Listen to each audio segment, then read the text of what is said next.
I thought maybe next week you would have like butterflies or something, or bunny ears. Yeah, or like really smooth cheeks. That's coming to. Actually, I have built into this. There is the smoothing option I can do. Nice. All right. It is weird to me because when I watch Star Trek, the original series, how taken aback I am by the odd choices of lighting. Like that's all I think about is like, why do they light it like this? It's so strange. Like people in the same scene are lit completely differently than each other. And I mean, it's miles apart from one another. Like two people could be having a conversation. They show them together and they're both lit completely differently. Mm-hmm. It's bonkers. Ben, why is that? It was a directorial choice. You don't know. All right, as long as you don't know. I just remember, what was it? The first time I heard the word Dutch angles was because of Batman. That sounds sexual. Yeah. But now, what's a Dutch angle? Well, like when they do the camera. Oh, like sideways? Yeah, so you get those weird angles. Like this. Like when you're scissoring somebody, but you're kind of like at an angle. Coming at it. And you're also holding the camera. Yeah. So, yeah. I'm actually not sure why it looks like this. It looks fine. You look handsome. I like your. Are you wearing a robe? I like your robe. There we go. There is that better. Some schmutz on the camera. Some schmutz. Go for the Lebowski. Yeah. No, I'm actually. I honestly, when I came home today, it's been a very long day, because it's the circle of life. The circle of life. Because we had a coworker pass away at work last week. Oh, that's sad. I'm sorry to hear that. It was very sad, and his funeral was today. That's sad too. I went to pay my respects and attend the funeral. But then shortly after I got home from the funeral, I got the update from one of the people who worked for me that his grandson had just been born. Okay. The circle of life. The circle of life. So do you think this person who died is this person reincarnated a la Search for Spock? I think so. How it worked. Did they shoot the guy out of an eyeglass case? No, but he always carried one of those eyeglass cases with him. Maybe he's actually that guy. Yeah. Mm-hmm. No. It's like an Indian in the cupboard situation. Oh, good. It was just very nice though that like I was kind of down from the funeral, but then so then it's just like, and I got the pictures. The baby was a big one. He was 9 pounds. Well, to be fair, that's because it's that guy reincarnated. Mm-hmm. So. But, he brought the eyeglass case. The baby's gonna be born with an eyeglass case. Genesis brought, and then pretend Kirstie Alley is gonna go looking for him. Hey, leave Robin Curtis alone. I love Robin Curtis. I think she's great. She actually was more Vulcan than. That's exactly what I was gonna say. She looked the part because she had thinner features. Mm-hmm. Like Kirstie Alley, she a big fine woman. Why don't you back that ass up? Kirstie Alley was my favorite Savick. That'll always be just who she is. But when she was on Cheers, I was just like, "Hey, Savick's on Cheers now."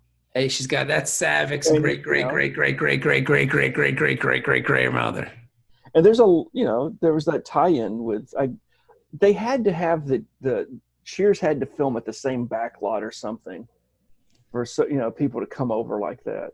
Because Kelsey Grammer comes over as captain. Yes, that's a great episode of TNG. It is, especially because, God, I was such a dickhole when I was a kid.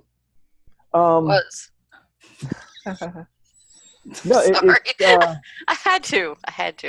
I just remember having so much animosity for TNG because it wasn't TOS. Yeah, I mean, you weren't the only one. And so. Well, no, I wasn't, because my best friend was right there with me. And we enjoy. I think that was his favorite episode of TNG because he got to see the Enterprise D blow up multiple times. All right. I mean, that's the same thing that everybody goes through with every freaking series. Every time there's a new Doctor, every new Star Trek series, people don't like it because it's not the thing that they're used to. I mean, look at Star Wars. I think are the worst of all. Like, those people are just like a toxic, horrible cancer of fandom. Like, not all of them, but there's a giant population of those people that are just mad because Last Jedi wasn't Empire Strikes Back again with Yeah. subtle differences. Everybody that I've talked to that's a Star Wars fan has had some problem with one of the new ones. Like, even one of my best friends didn't like the Solo movie. He's like, well, I don't think we need a Solo movie. It's like, who cares? Yeah, I mean, I felt that way about Solo. I've heard it's good. It is good. It's a lot of fun. I'm of that ilk that we don't need one, but like, I don't really have it. Like, I didn't like the first Star Wars, the first new Star Wars film because it was too derivative of the original Star Wars film. I like this Last Jedi because it's not, because it's something completely different. Mm-hmm. Mm-hmm. So I'm giving Rian Johnson points for just trying. One of my favorite things that I've seen lately, I've been watching this guy, his YouTube series, and it's really good. But there's one episode where sometimes he'll like we do, he goes off on tangents, and there's this one thing where he was complaining about Leia doing the when she like was blown out into space, the Mary Poppins, and she does the whole Mary Poppins things. So he had his editor like put that together with the dramatic ending of that movie, so that when she goes to fly toward the ship, she jumps to hyperspeed. You get that, and then you have the, and so Princess Leia takes out the Imperial fleet. I would have loved that. I would have loved if she would have done that and they kept Laura Dern. That's my only real problem with Last Jedi. Yep. If they kept Laura Dern, especially after they knew Leia was going to eat it, and she was like, I can't see. I don't want to see in a crawl that she died. I don't want to hear that. Where's Leia? Oh, she did. What happened? She slipped in the shower. and no, but that's the thing. That's going to be in the crawl in exactly that way of where Leia. Oh, she did. And it's like the conversation that we see, like, scrope, and everybody's like, what the fuck? If she would have flown the ship on the kamikaze mission, that would have been the hotness. And then I got a new Leia in Laura Dern, and I'd have been good with that. But whatevs, this is a Star Trek podcast, so let's talk about some Star Trek or Law and Order. So, can I talk about Star Trek just for a second? Sure. So I did the first Patreon that we did for Discovery. Okay. I probably won't be doing any more. Okay. And I mean, this is actually kind of hard for me. It really hurts me, some of the things that I've read with Star Trek fans. Like, I thought as a group, we had this arrogance about us that we were better than the other fandoms, because from the beginning we've had a diverse cast, we've had women in positions of power, we've had various ethnic groups. I mean, even in times when you wouldn't be able to get these people on TV. What do you mean these people? See that's the white male. Sorry, but no, having people of color in positions as officers on the bridge of a flagship, in 1966, when this is coming out, this is fucking remarkable. I agree. Right? And in the story, that always brings tears to my eye, with when Nichelle Nichols is going to quit, but Dr. King convinces her to stay, and then Whoopi Goldberg meets her and tells her that inspired her. Mm-hmm. Mm-hmm. So, it did what it was supposed to do. And so I'm seeing all this bullshit racism and sexism in some of these Facebook groups and in some of these, and they're all Star Trek stuff, and they're just saying these disgusting things. And I know that I've been a kind of toxic fan in the past, especially with Discovery. But one of the things that I've hated in the past was getting lumped in with these assholes who were anti-diversity, because I was more concerned with, okay, no, Klingons are supposed to look this way, ships are supposed to look that way. That was my problem with it. But I don't feel that I can express any kind of constructive or canon-based criticism anymore without getting locked in or lumped in with these Trumpkin-like Trek fans that are a cancer to the fandom.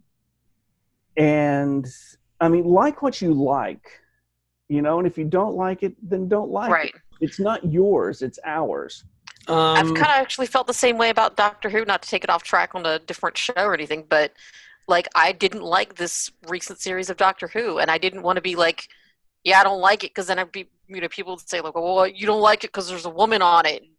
You're probably just one of those like sexist, you know, self-hating women or something, and, you know, and I'm just like, so I just kept my fucking opinion to myself because I don't want to start shit. Well, I think the thing is you either get lumped in with, oh, you're one of those people that hate it just because this is happening, or you get pulled in by the other side and goes, see, even they hate it. They and it's like, no, fucker, I don't want any of your stink on me. I feel you on that. And I just think that, and for other people to continue, like with you doing the Patreons and stuff, I think that's great. It's just that I'm so vocal and I can be so reactionary in that gut reaction. Okay. I don't think that I would contribute to that and to the discussion in a positive way. Okay. I think then seeing these things said on Twitter, I've been seeing some things from Chris over on Trek FM, and I hope to God he doesn't think I'm one of these people, because I mean I've always thought of our two shows as we're the kids that are sitting in the back of the class making jokes, you know, and he's more like the kid who's there taking notes, and he's like the serious kid, and we're like we're too cool to be here kids. And I think both bring something to the community in a positive way. It's so I really need to reach out to him, I guess on Twitter or something, and check, or just text him. Anyway, that's another discussion. But yeah, I'm just so disappointed. I mean, it literally has broken my heart. Because I went into some of these groups, and it's part of the reason I deactivated my Facebook account, because I started going into these things, and I'm like, what the fuck? Did you people watch the same fucking show as us? And there's no fucking way. They had, I mean, it's a secular, humanist, communist, utopian future. If you see any fucking thing else but that in Star Trek, I don't know what people see what they want to see in shows like this. And I think with stuff like that, I've generally avoided getting communities to talk about anything, because it's like I don't care about other people's opinions about a show, or like my favorite show. Like, why, you know, I don't want to have a discussion about it. Like, I'm going to enjoy it, and, you know, maybe talk to my friends about it, and that's why I'm here doing this show. Yeah, that's the way I kind of look at our because I understand why, and I get it, and I'm more than fine with it. Like, that's your personal decision. But part of the fun for Discovery for me, and Stephanie and I do it when we're sitting there watching it. Like, we'll go, I wonder what Jenny thought of that. Or like, I wonder what Ben thinks. You know what I'm saying? I hate though that, I mean, I don't have an opportunity now to talk to you guys about it, because offline I would love to discuss this last episode. And well, we can always hit pause and then talk about it and then come back. I'm like 2 weeks behind. Okay, well, that's the first 2 episodes. Well, then. So you've missed the entire series, Jenny. I watched 1 episode.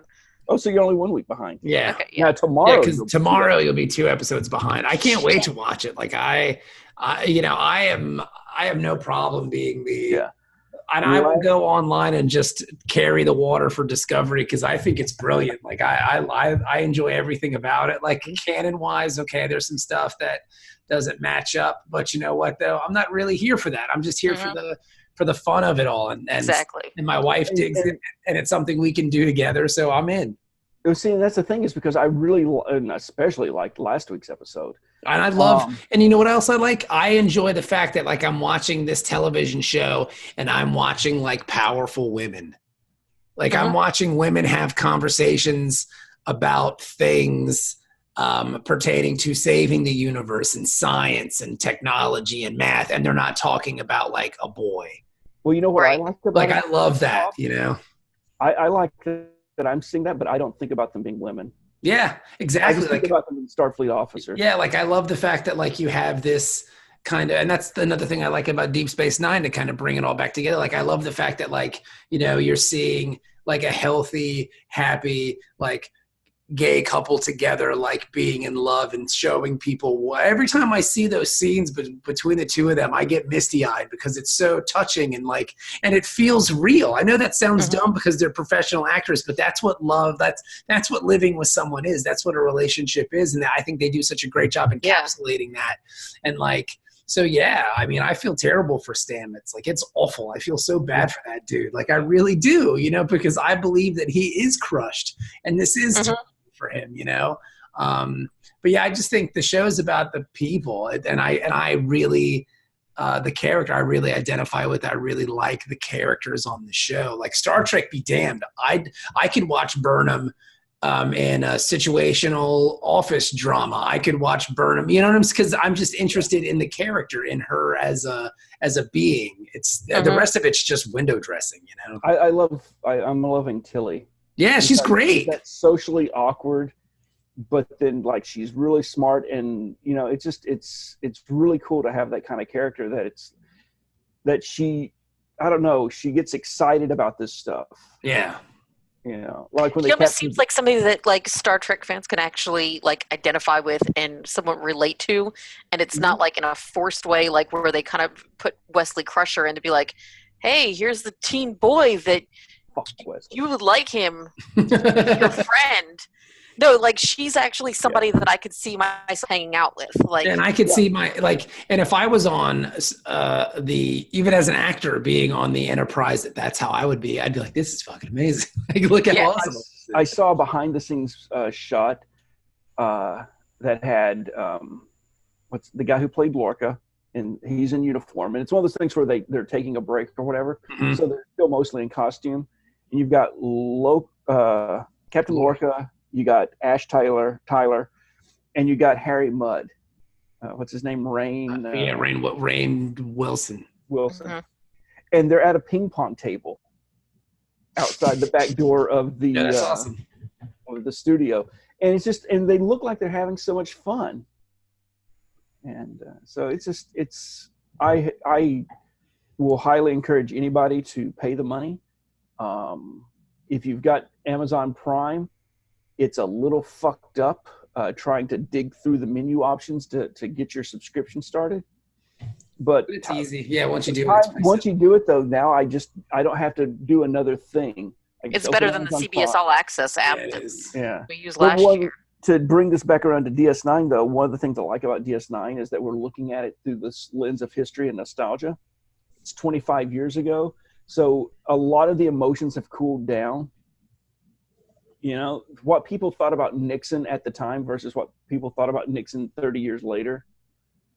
You can look at it through the lens of history kind of thing. And The dawn of history. What I like, and again, to bring it kind of back to Deep Space Nine, I appreciate Deep Space Nine because, I mean, you have this beautiful, like, very seldom recognized relationship of like a black man and his son together. You know, that's very rare to see on TV like that. You know, like I read an article recently. Well, it's probably been about, who fucking knows the way time works anymore. It could have been 3 years ago. It could have been last week. But I read this wonderful piece about how this was probably the healthiest, like, African-American relationship on television, like father-son. And and this episode kind of, again, it kind of showcases that, you know, the meaning of these two characters. I mean, shit, man, I got misty-eyed watching this week's episode of Deep Space Nine. same. You know, it's great. And I mean, and it's, again, it's the characters that you like. It's, I mean, who gives a fuck about canon? And if this matches up with that, and you got worry about do you identify with the characters involved? Do you identify with the feelings that they have? And for Discovery, I do. So I'm in. Mhm. And I think most of the complaining about Discoveries, and I'll say this until it is the paywall. If you could watch this show every week on CBS at 9 o'clock, I think people would be happy. It's the paywall. People they're mad about that paywall. I think people are never going to be happy. Yeah. I would be happier if it was a Netflix or Amazon original. Yeah. Like if you could just log into a thing that I mean, yeah, I'm happy to pay that fucking $6 a month, but I'm already paying, $14 a month for one thing and another 9 or 10 for another thing. It's like, could you just maybe be part of that? Like You're getting nickel and dimed, but whatever. Yeah, but that it's still cheaper than cable. I haven't watched Teen Titans yet because, or Titans or whatever they're going to call it, on the DC streaming service because I refuse to pay for just DC. Yeah. CBS, I mean, at least has Twilight Zone and some other shit that I can. Twilight Zone starts right after Discovery, I think. And then the Picard show starts. So, and the Picard show. Yeah, so I mean, they got you lined up, Jack, with Star Trek, baby. Oh no, I mean, if you keep putting out stuff that's as good as last week's episode of Discovery, I'll keep paying. Oh, last week's episode of Discovery was just, I mean, talk about a Star Trek episode. Like, if you can watch that show and not go, this ain't Star Trek, then you have no idea what Star Trek really is. Pike, I might just immediately watch this episode after we're done recording. Dude, Pike is Jenny. It was great captain. It was fucking great. Like, it felt like an old school TOS episode. Like, it was, except good. Yeah, it was Trek as Trek could be. Like, it was wonderful. Nice. Yeah, but the shit that would have happened, I think, in 1967, if this episode was then, didn't happen now. Yeah. And what would have happened in the 80s if this was a TNG episode? As I was watching it, my little, I know what's going to happen because this is like TOS, and that didn't happen. I'm like, well, it's like TNG, so this is going to happen. And nope. It was cool. Like, this is nice. This is really good. And there was a really good B story, like a super Trek to Trek beast. It was, I mean, this was as Trek gets. Like, it was wonderful. Somebody give the guy, what's his name, Doug Jones. Mm-hmm. He's this amazing. Guy needs a fucking awards. Just like every year that they have an awards show, they should just call him up and go pick one. Yeah, he's great. Well, except for the actress one, because I mean, unless that's your choice, then it's wonderful. But anyway, let's talk about Deep Space Nine. What was this episode? What was it? This episode of Dork Trek, we are reviewing. I couldn't even tell you the title of it. I don't remember. I know. Don't say it. Rapture. Step into the world as because this is a very important episode because this is the first appearance of the new uniforms. Yes, I thought that was the case. These uniforms are great. Fab Bob Freddy is say my skeetle boot, and Cassidy Yates comes back. She did her 6 months, and I love how they just straight up say, "Hey, she did her time, pops." Dad, she love you, son. She just got out the joint. You got to pick her up. Why is he playing so cool about it? Yeah. Well, I mean, it's got to be difficult for a member of Starfleet, especially one as powerful as Benjamin Sisko, to just welcome back a woman who kind of was served 6 months for treason. Something like, or conspiring with the Maquis or something. Yeah, so I mean, he's definitely gonna have to fill out some paperwork once he starts smashing that again. I mean, his next security clearance review is be like, okay, so your girlfriend, Tell us this. What is going on here? I can't wait to see the Space Rachel Maddow about that one. That'll be great.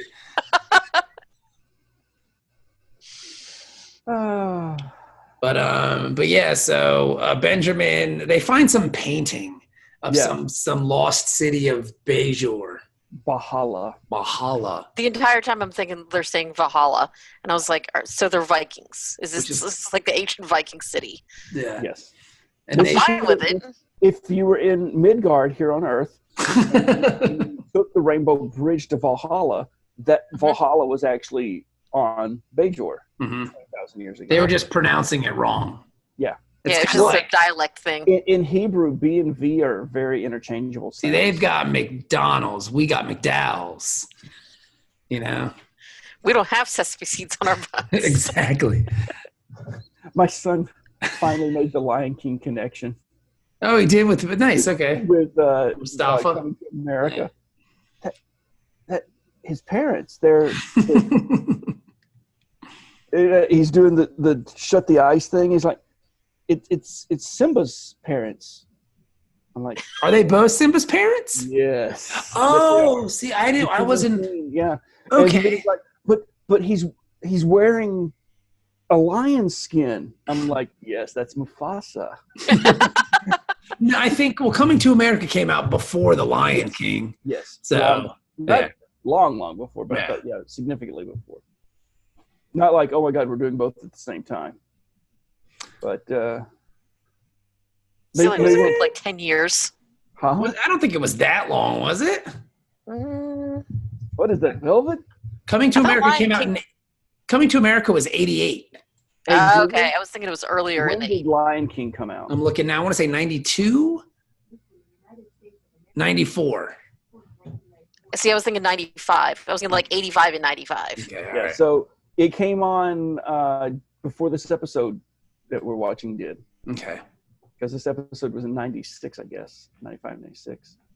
This episode's good. Like they see this painting and Sisko, and I think it kind of goes back to what we were talking about earlier, Ben, how you're talking about how like this is some kind of space, humanistic kind of communist, godless society. And then all of a sudden, one of their own is kind of sucked into this prophet vision God thing. And all the Starfleet officers are kind of like, this is kind of fucking weird, right? Like to take us back, to take us around kind of with some of the stuff that was in the news this last week online, with last week's episode of Discovery, I hate to bring it back up.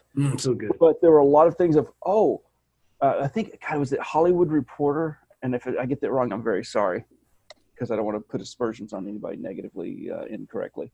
But they had said, going where no Star Trek has gone before, and the topic of spirituality and religion is brought up in Star Trek. And then there was like 1,000 responses that were like, have you seen this little show called Deep Space Nine? I've got you about 7 years of that.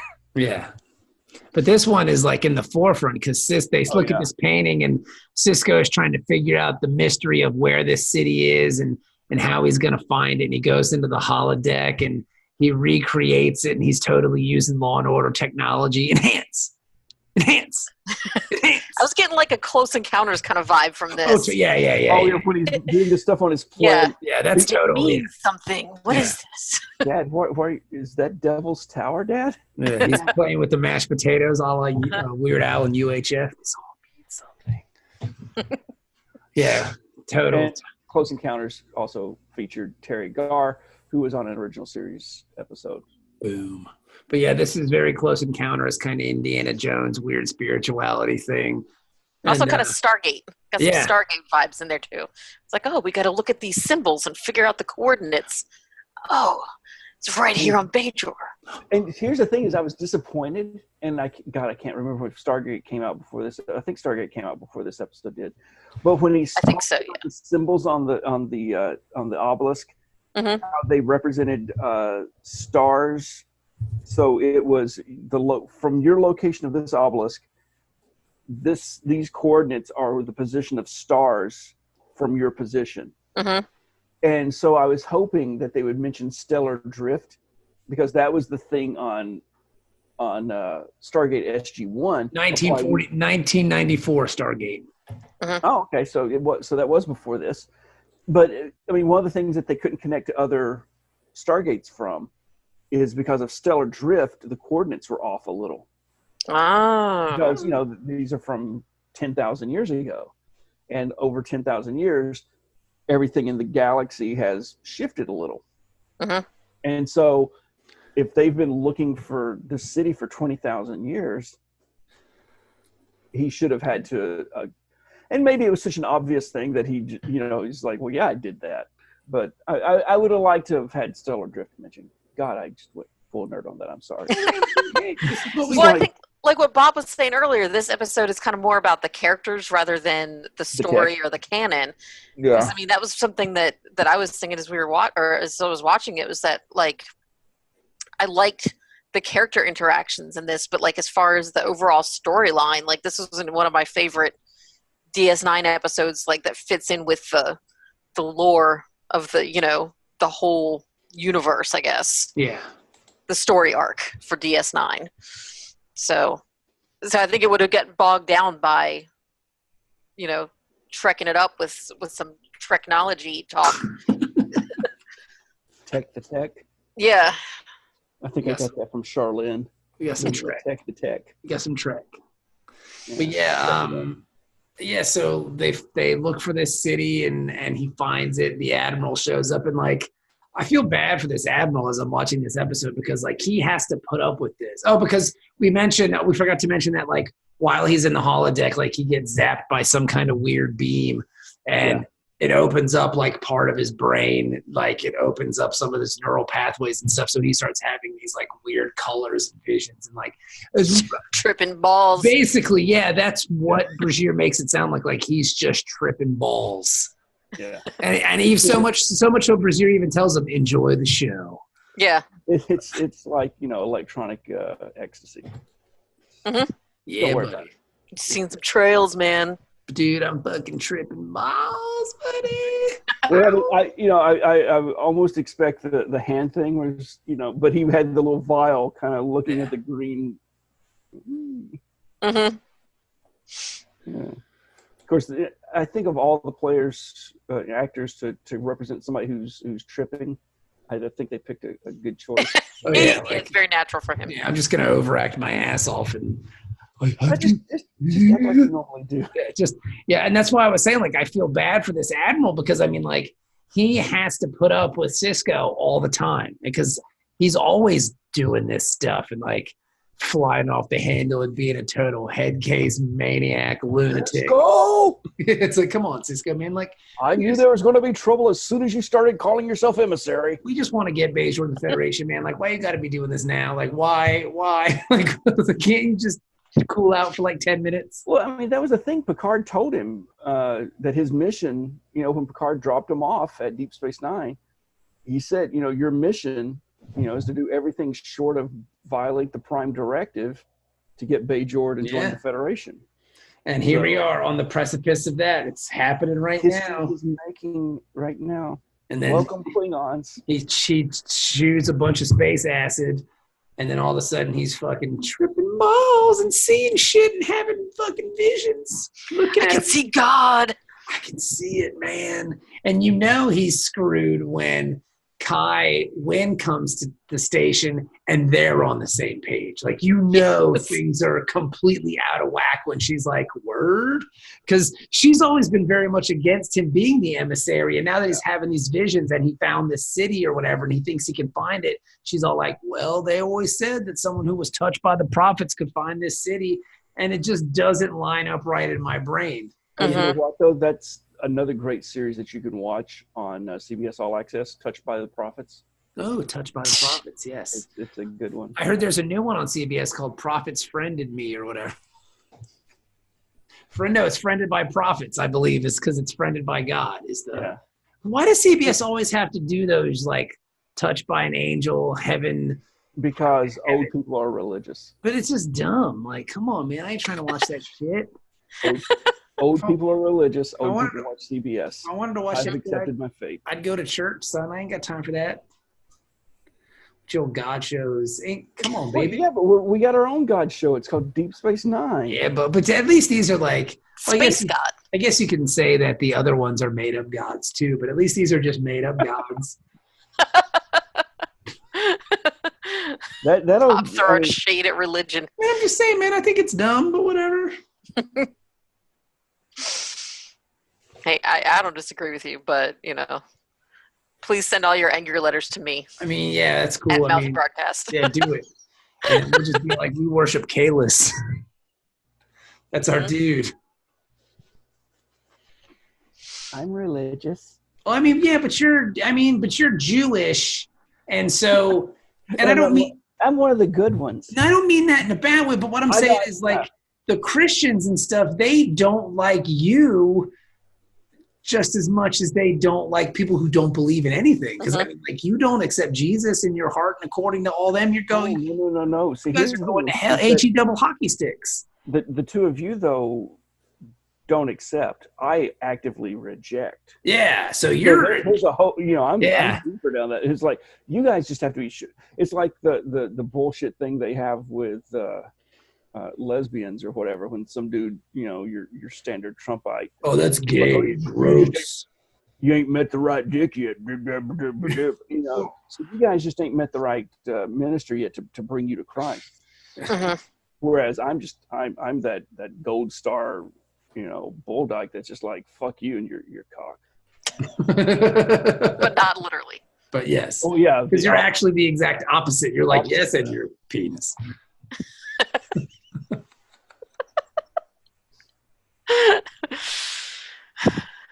I've completely lost track of the conversation now.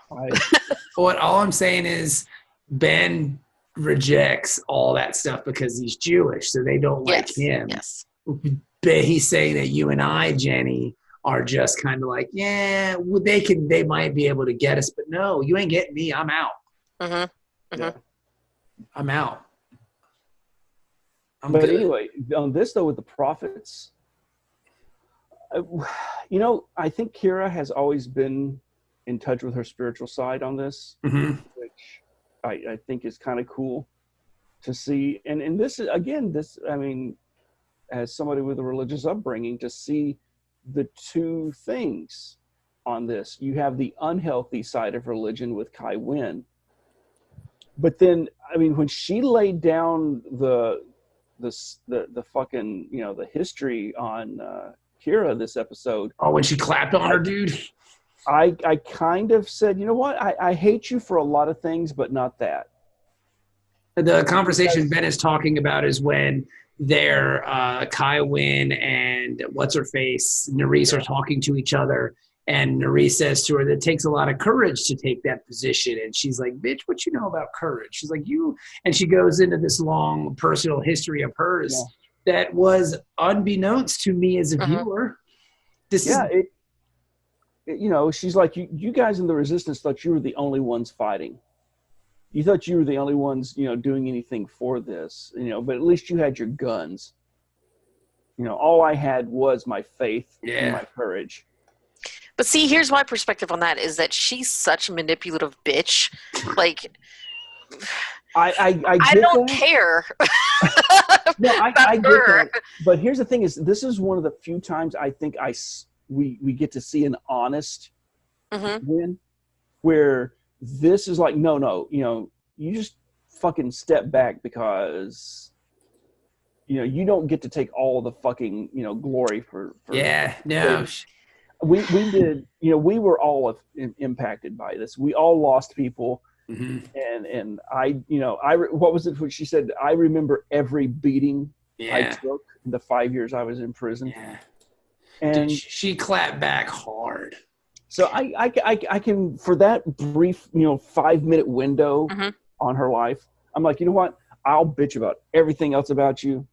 You get those 5 minutes. I believe that all this stuff happened to her, but I feel like she held on to it at the right time to try to use that as a weapon against somebody else. I'm going to agree, because I think what Nerys was saying to her at that moment didn't warrant that kind of response. I think because if you go back and watch the conversation, it almost seems like she's saying wow, that's that takes a lot of courage to admit that that Sisko is the emissary or whatever. So I thought she was just saying wow, that's very cool for you to go out on that limb. Yeah, exactly. Yeah, but I can. And she was like, motherfucker, and whoa, dude, calm your tits. But I know that if you have to put up with this shit, and if you have that kind of thing in your history, that you could be triggered on that with who the fuck do you think you are? Trigger warning, dude. Are you saying it's a trigger warning? Well, no, but I'm just saying, it's just, you're not the only one with some shit in your past. You're not the only one with mixed emotions, to quote the Rolling Stones. Not good. I prefer the Bee Gees, but okay, whatever. But yeah, but that was a great scene because even Reese was like, "Oh snap! Like, what did I walk into here?" Like, it's like she hit a door, like an invisible door of conversation. Just what? No, well, nice conversation. Bye-bye. A word? I remember one time at a command function, and they had sausage pizza. And I'm like, oh, I can't eat that. Do we have any cheese pizza left? And some schmuck next to me was like, the fuck, you can't eat sausage? That's un-American. And my whole thing is like, motherfucker, I'm sitting here in the same uniform as you. Don't tell me what the fuck's American. Yeah. Who the fuck are you to tell me, that I'm un-American? I will say that would be the hardest part of Judaism for me because I like sausage. So. And oddly enough, so do I. Oh, hey now. God damn it, Bob. I didn't say that. No, but you planted the seed in my head. No, I didn't. You know what? It didn't take much. It didn't take much sewing. I'll tell you that much. You just came out with that one. You just left him a gaping hole for him to sow the seed. Yeah. God help us. I killed him. I killed Ben. I'm glad. We all deserve it. We all deserve it together because we're friends forever. Oh, God, I love you guys. You're the best. You really are. But yeah, so Sisko keeps having these weird visions, but they're fucking up his whole life. Like his nervous system is basically being ripped apart, and he's convulsing everywhere and damn near on death's door, and things are not working out for him. But he doesn't want to have a surgery. They can have a surgery that'll fix it, but he's like, no. I got to see this through. I got to have my visions. You go take away my gift. Gift of vision. Wasn't that Phenomenon with John Travolta? Yeah, he had the brain tumors. Phenomenon. Yeah. God, Phenomenon. Yeah, he had the brain tumor, and he thought he was the Archangel Michael, and he had like these wings. No, that's when I'm conflating two movies. But, it is two movies. No, he thought he was had a close encounter with an alien or something. Mm-hmm. They gave him powers or something. Yeah, but it was actually just tumor. Wasn't there a movie where he was an angel? Yes, that was called Michael. Okay, and the other one was, man, he did a lot of movies after Pulp Fiction, huh? Like he really. Wait, he kept working? What? Like with a vengeance, son. He was in everything. But we have Tarantino to blame for all of it. I mean, though, but say what you want, man. Like he was great in Pulp Fiction, and even some of those other movies after Pulp Fiction, like Get Shorty was awesome. I liked Look Who's Talking. That was before Pulp Fiction, but yeah, Look Who's Talking was good. And again, Savick comes up in that one. Savick has a human baby. Into Star Trek. Yeah, he was in. I mean, I'm sure he did some good ones. I mean, I got to look at John Travolta's filmography. I would like to see Tom Cruise and John Travolta in Star Trek, and I definitely want Tom Cruise. There was a rumor of him playing an older Hal Jordan, and introducing Kyle Rayner to the DCEU. I'm down for that. Let's see. After Pulp Fiction, he did Get Shorty, which was good. White Man's Burden, which I did not see. I did see that. That was pretty good. Okay. Then Michael, he did Michael. And then he did Phenomenon. And then he did Broken Arrow. Broken Arrow is good, man. That's some John Woo shit right there, son. Now, was Christian Slater was he still going through his Jack Nicholson phase at that point, or was he out of it by then? Because a lot of his early stuff was just him doing a bad Jack Nicholson impersonation. Yeah. I don't know. I have to go back and watch. I just remember John Woo in some of the action sequences. Yeah. I think that might have been my first John Woo movie. Really? Yeah. I can't think of one before that. All right. Then we've got Face Off. I mean, come on, Face Off, son. That was good. Face Off. I mean, Face Off is dumb as shit, but man, it's good. It's fun. It kind of creeped me out. Yeah. A couple scenes. Okay. Thin Red Line. Primary Colors, General's Daughter, Battlefield Earth. Primary Colors was pretty good. Yeah, Primary Colors was pretty good. Primary Colors was really good. Yeah. So yeah, he did a lot of shit. He was in Austin Powers as gold member. He was in So he, I mean, then it kind of dried up, but I mean, still that was a good run. Mm-hmm. What was it? The Battlefield Earth. That's the one that killed his career. Yeah. Well, I mean, it's gonna happen to everybody. I read that book when I was. I think I was in boot camp or in A school or something. I wasn't able, it was one of those things where it was pre-internet, so we used to do things like read and listen to music. That sounds fun. Yeah. Fucking nerds. Go figure, right? One of my friends used to sit and read the dictionary. I mean, you got to do something, right? He had a hell of a vocabulary by the time we got out. Yeah. But, so the book was pretty good, I thought. But, whatever. Well, I mean, say what you want about L. Ron Hubbard's religious writings. His sci-fi stuff is not terrible. Yeah, it's not great. I mean, but for like the kind of pulpy, weird sci-fi stuff, it's not bad. Gene Roddenberry and I had the same opinion about that. Oh, well, what is that? If you're going to start a religion based on a science fiction author, you should start one based on a good science fiction author. True. He thought it was himself. I would think more like Isaac Asimov, but whatever. I thought you would say your boy, who just passed away. Yeah, Harlan Ellis. No, he was. He's Old Testament angry God. Well, I mean, you need that though, right? Okay. Come on, Old Testament angry gods are always good for a laugh. Old Testament angry God makes the new guy coming in like the substitute teacher, and everybody's like, "Wow, this guy's real nice." Well, Old Testament angry God always let us sacrifice virgins. Are you sure? Yeah. Yeah. We wouldn't make that up. He said it was okay if I killed my brother. God. Cut the baby in half. See if I care. But yeah, so he's still having these visions and these terrible things of locusts, which is kind of, I mean, that's a trope. I mean, I get it. Yeah. Like a locust thing. Yeah. I know where the locusts were going. They were going to Cardassia. Let them go. It's like, okay. Nobody got time for Cardassia, son. They'll deal with it or not, whatever. Yeah, they won't move their head. What's that? I hear bugs. They're coming. Move. Run quickly.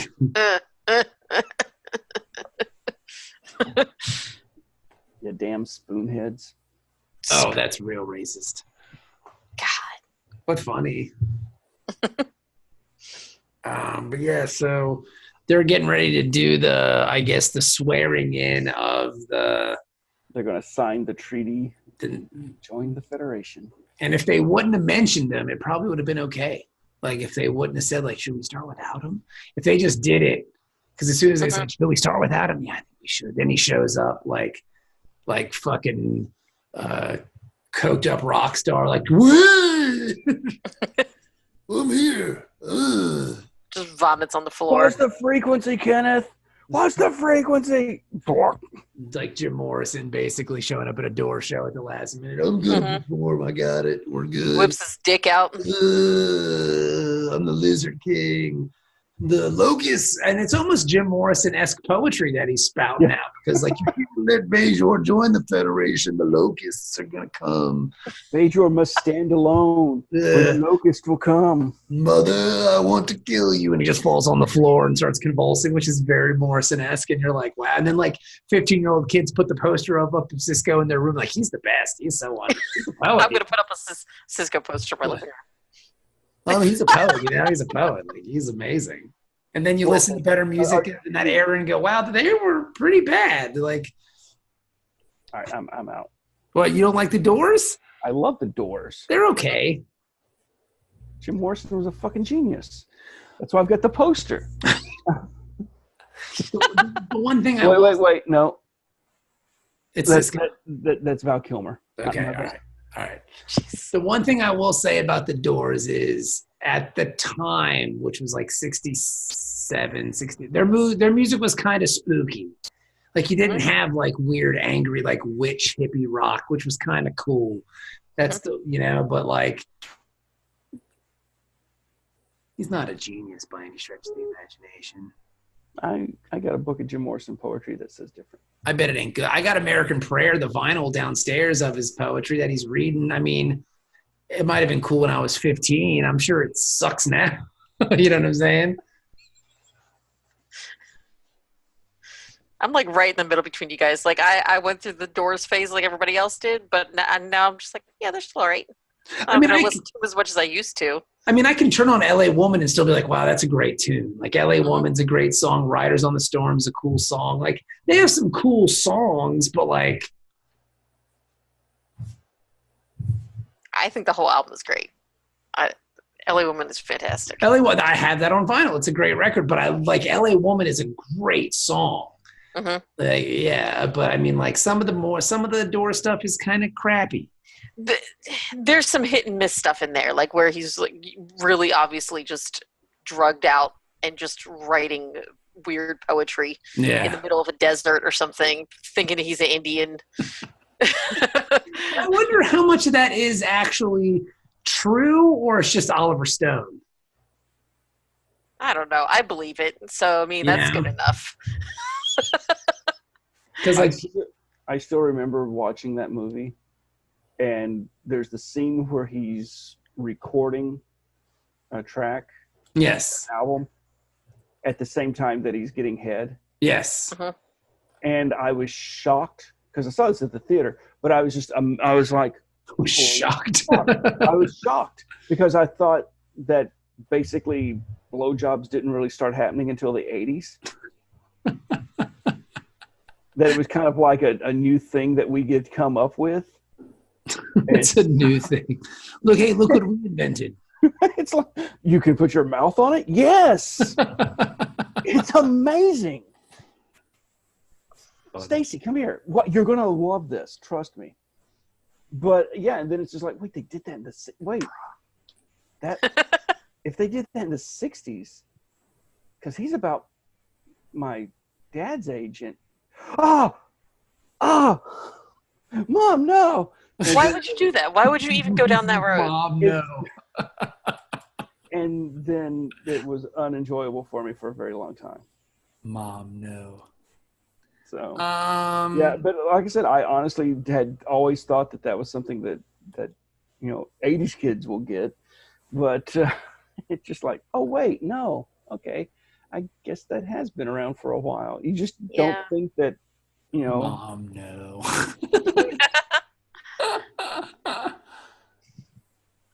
It was a trauma. All right, I'm looking at some of this Doors stuff, like their discology now, and like, I mean, that's what I do. I like to look at this stuff. Soft Parade was kind of a shitty record. That was garbage. Yeah, Soft Parade was a shitty album.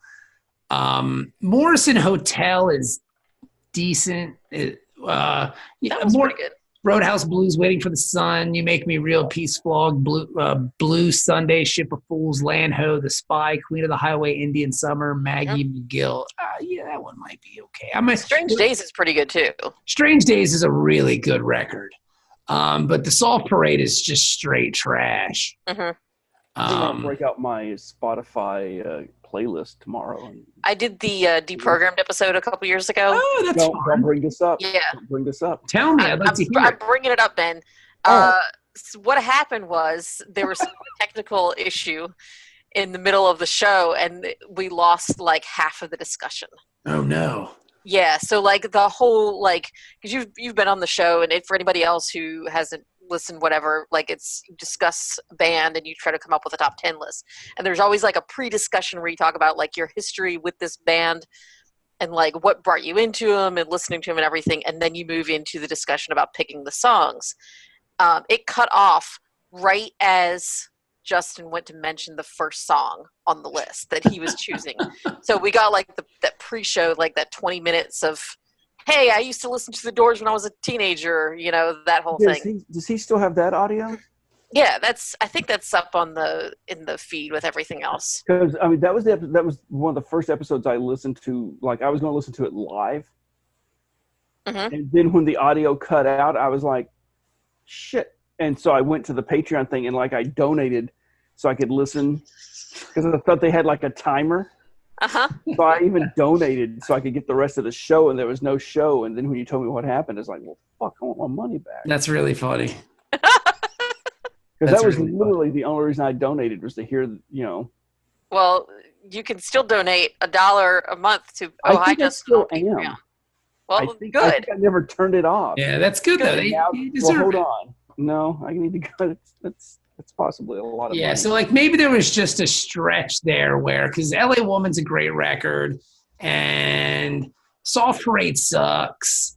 Yeah, I don't know. Maybe, you know what? Maybe I'm going to go back and re-examine my Doors criticism. Because Morrison Hotel, I remember not liking Morrison Hotel, but they got a couple good songs on it. They got a lot of good songs on it. Morrison Hotel's probably, like Morrison Hotel, Strange Days, and LA Woman are probably my top 3. Really? Okay. Yeah. Soft Parade is way down at the very bottom. Like, if I could find, probably even American Prayer is above Soft Parade. Oh, God, that's hard. I mean, I don't listen to it very often, but I can listen to American Prayer straight through, and Soft Parade, I'm like, fuck this song, fuck that song, and I'll skip through half of it. That's one of the things I really liked about growing up with vinyl. Yeah, is you kind of had to listen to it, unless you had unless you had the 33, and then you could just listen to the single. Yeah, their debut record's great. The Doors is awesome. Strange Days is really good. Waiting for the Sun's a great record. Hello, I Love You, Love Street, Not to Touch the Earth, Summer's Almost Gone, Wintertime Love, The Unknown Soldier, Spanish Caravan is a sleeper. Yeah, that one's good. Yeah. There's a little bit more psychedelic stuff on there that I particularly care for. Like, it's kind of weird and hippie stuff, which I liked when I was 15, 16, but for me now, like, I would much rather listen to the more bluesy stuff, you know? Yeah, I like the bluesy stuff too. Soft Parade sucks. I think we all can agree to that one. There's like 2 good songs on there. And one of them is Soft Parade. Like, the song Soft Parade is pretty good. The record, not so much. Yeah. Now, what I look forward to is the day that I'm hoping either through good financial choices that allow me to retire young enough to actually enjoy a few years of retirement, 1 or 2, or just outright federal legalization. But I want to, at some point, legally get high as fuck for like a 4-day weekend, maybe over Thanksgiving in some state where it's legal and I don't have a job that would fire me for doing such. And so this is all hypothetical. But then listen to either the Doors or, possibly you take 1 weekend for the Doors and then 1 weekend for Pink Floyd. And to experience them both in an altered state. As someone who used to enter altered states while listening to 70s rock, I would advise listening to Led Zeppelin as much as possible. Okay. Like, there is, I'll put it on the list. For my hard-earned money, and there's nothing more enjoyable to me than being stoned and watching Song Remains the Same, the actual concert film. It's because it's fucking preposterous. Like, I was talking about this yesterday on an interview I did with a podcast. Like, Led Zeppelin was so huge at one point. They were so huge. They said, we want to make a movie, a concert movie. Like, yeah, that's a great idea. But in between some of the songs, while the songs are playing, we want to do like stories. And like, what? Like, well, one of the stories, John Bonham is going to milk a cow.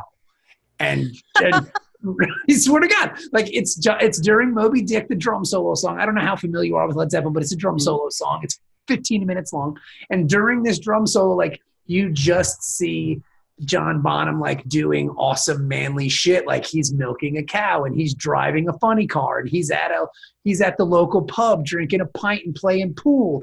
He's using a jackhammer while wearing a suit coat. Like it's just the weirdest thing in the whole world. And then you have like Jimmy Page decides like, well, in my video, it's going to be like I'm a knight and I go on this quest and I climb a mountain and at the top of the mountain is a wizard and the wizard spins a glowing sword and it's me turned into a baby and then back. It's just like, what the fuck is, and it's brilliant. Like it's the dumbest and best thing in the entire world. I love Song Remains. I used to just get baked and watch Song Remains the same and just like, this is fucking amazing. Like it just makes sense to me. And then you listen to the 26-minute version of Dazed and Confused, and I'm putting this on my list, on my to-do list. It's the best. Like, especially if you have the vinyl, because like you can get the vinyl of it at any used record store, probably for like at max like $10, and it's four records because it's front and back, so it's 4 of them. Dazed and Confused is one side. Jesus. Like it's just one side of a record. So you put it on and just sit there and you're baked and you're like, this is one song.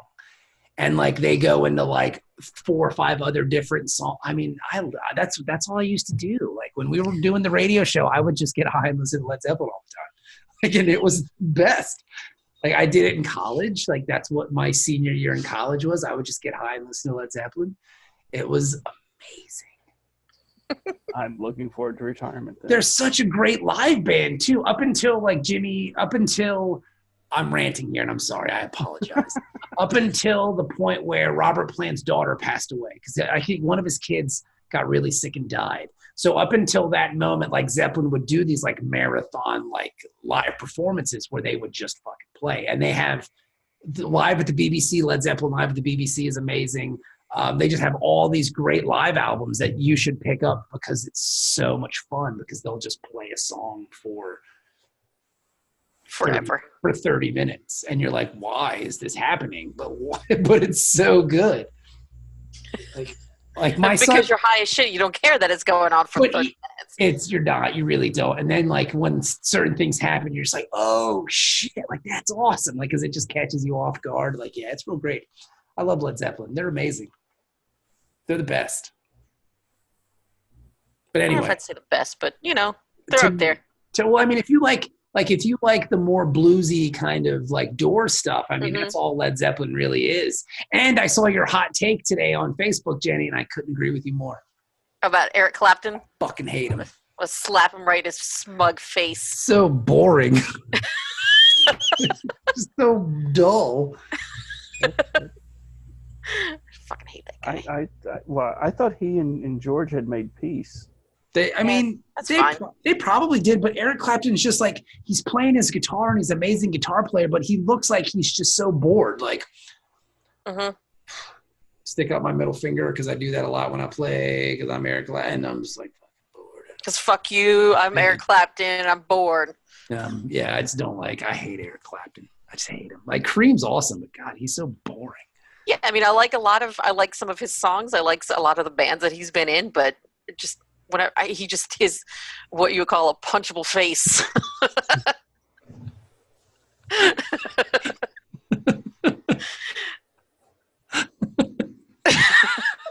Wow. I'm into it. So yes, so we've kind of lost the plot here, but that happens from time to time. I think every time. But yeah, tomorrow I'm going to listen to some. Actually, you know what? I'll do it on Friday because the kids will be home tomorrow.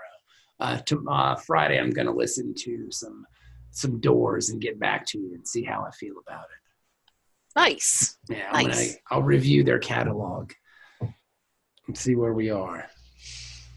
Because, like, are the Doors one of those bands that you need all their records, or can you just buy their greatest hits and be happy?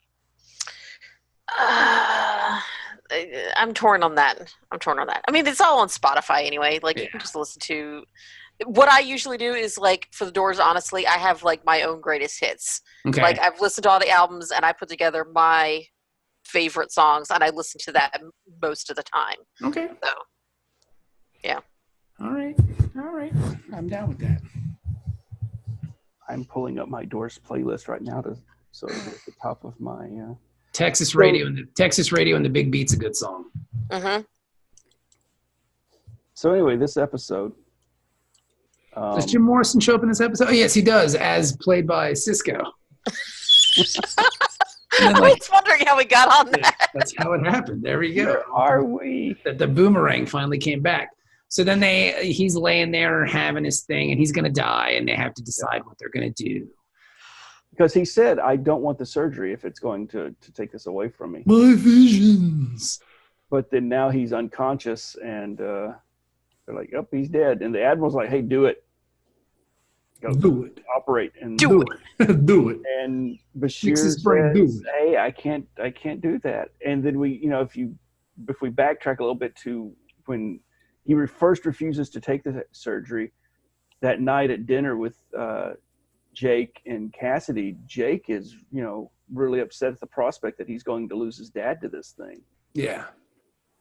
So that's a very emotional evening. And now double down on the emotion because, Benjamin's knocked out, unconscious with this, the seizure or whatever. And it's like, yep, he's going to die, but only a family member can authorize us to override his final wishes. So it's all on you, Jake. You're 18. Make this, choice for your father. And I mean, you can't fault the boy. He's already lost his mother at an early age. Like, he decides to save his dad. Yeah, and after seeing the episode where, Sisko died on the that me, you, and Dennis can't talk about.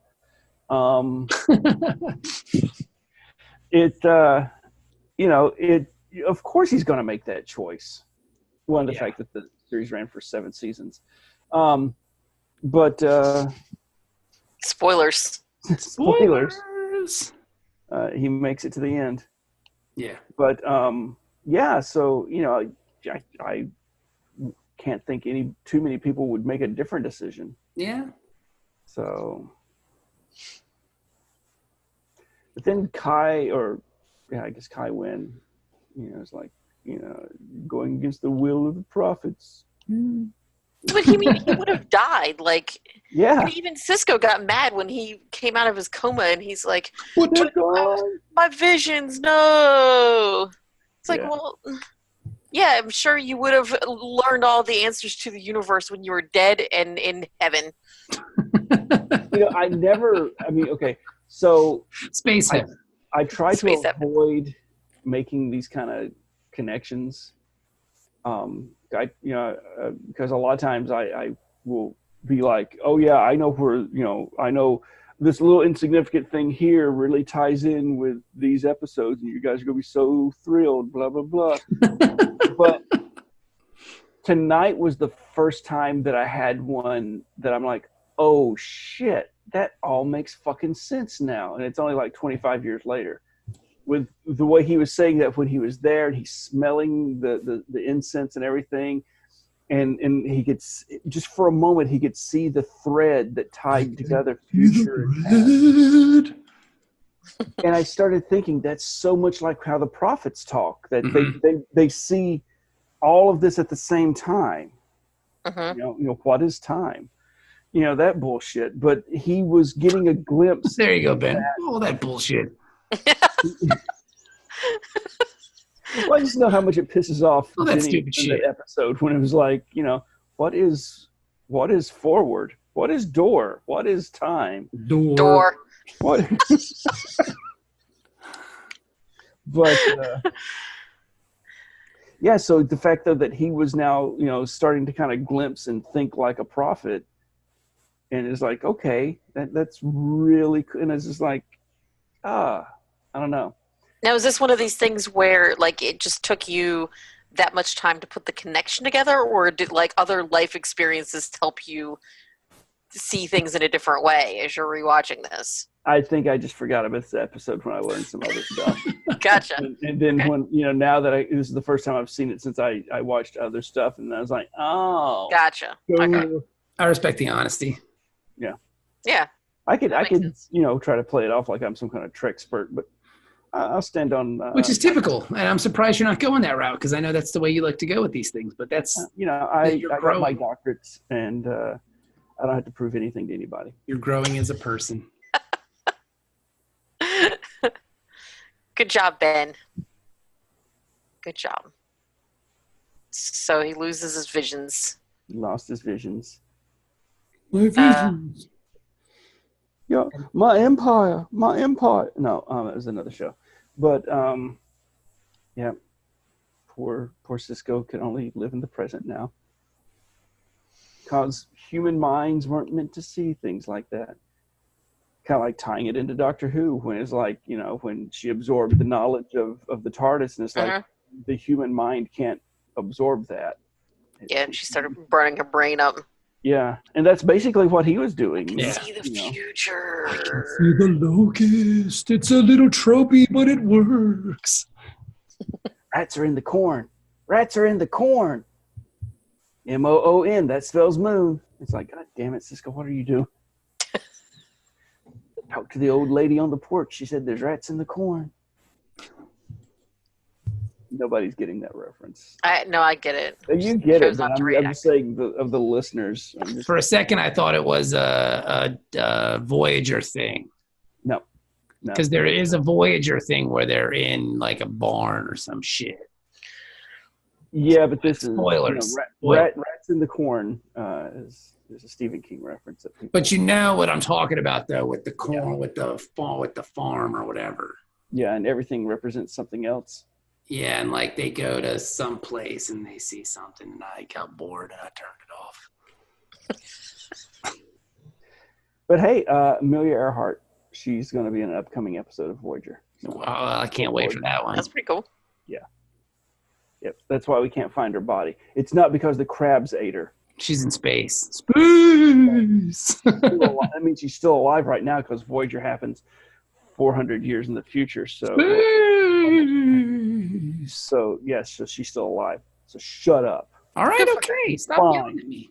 She's not dead. Calm down, Ben. All right. Sorry. Well, let's get to the review point. Well, then at the end of the episode, like, they know that Sisko's sad that he lost his vision, but he gains a family. And they're not going to join the Federation. Yep, and they're not going to, for now. Admiral's pissed. For now. Admiral's pissed, and he's like, are you saying that as the emissary or as Starfleet captain? He's like, both. I'll keep that champagne on ice. And you're like, okay, cool. He sounded a little, I don't know, creepy on that when he dropped that line. Like, he that's the kind of shit that you say to his lady friend. Yeah. I'll keep the champagne on ice. Yeah, baby. And then it's over. And then that's the episode. Gas ensues. I like it. What do you think, Ben? Rate it for us. I'm going to give it 7. I enjoyed it. And I thought it was good to see, like, when they were arguing whether it was right for him to refuse treatment, how, Jadzia and Miles went straight for the, when, what was it she said? We have to trust the prophets to help him. And O'Brien was just like, I'd rather trust Dr. Bashir to help him. Yeah. Uh-huh. Let's it's like, you fucking anti-vaxxer, let's let a doctor talk.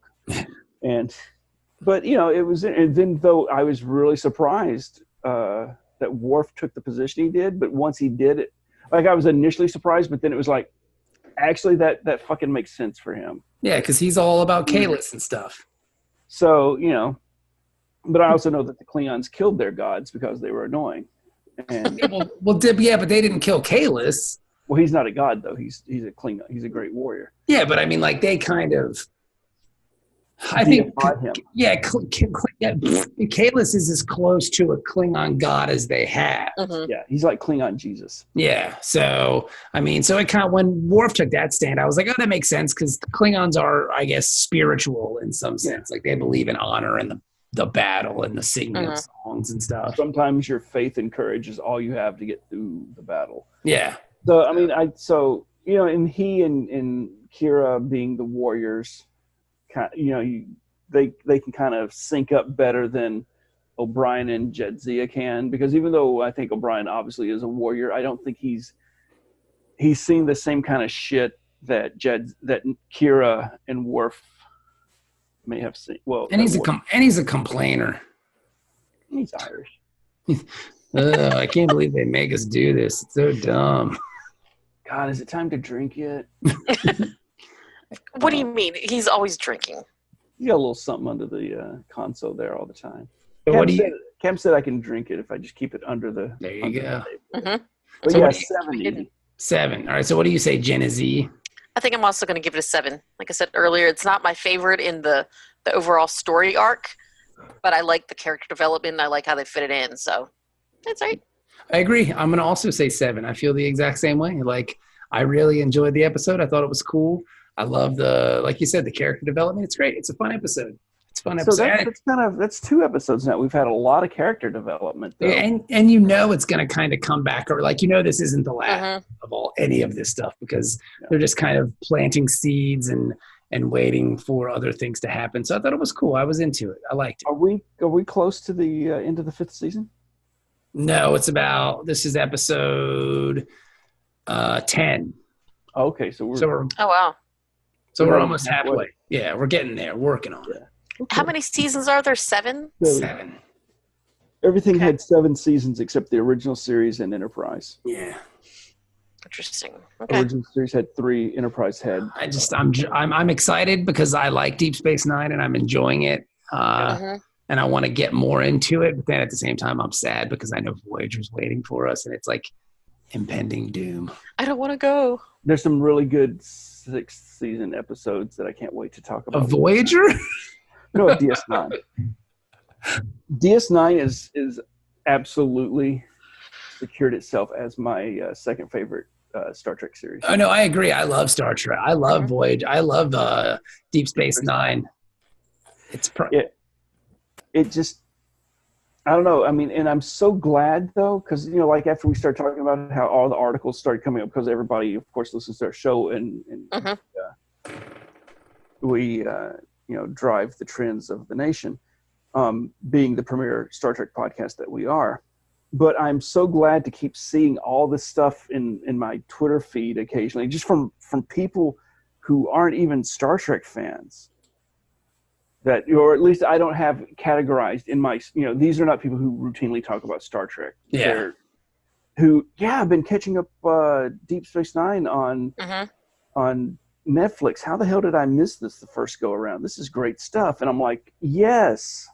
So I'm really glad that it's built an audience in the streaming era. And I think if you could have streamed back in the day, it would have done better. Oh yeah, totally. Because it's more for that. But at the same time, I love having to wait for episodes of Discovery. I agree. Yeah, and I like having the time in between to talk about it and think about digest and things. think. Yeah. Like when Bob and I had a theory in the first episode, and then that got shut down this week. So yeah. Like, all right, I need to just watch it just so I don't hear any more stuff about it. Do it, Jenny. Do it. Do it.